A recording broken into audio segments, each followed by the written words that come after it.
Assalamu Walaikum. Hello friends, how are you? Welcome back to my another video. In this video, I am going to show you how to crop out the middle of a picture in PowerPoint. Let's get started. At first, you have to open a PowerPoint presentation. Then you want to crop out the middle of a picture. At first, go to the home menu. Select the new slide option and create a blank slide. Then go to the insert menu. Choose the picture option.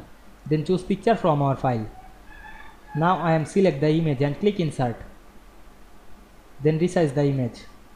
Now we want to cut the middle of an image. Go back again the insert menu. Choose the shape option. Now I am select the rectangle shape. Then draw the rectangle middle on the picture. Select the rectangle and go to the format menu. Choose the shape fill. Make white and choose the outline. Make no outline. Then select the multiple object. Press and hold the shift and select the alignment option center and middle. Then make it group.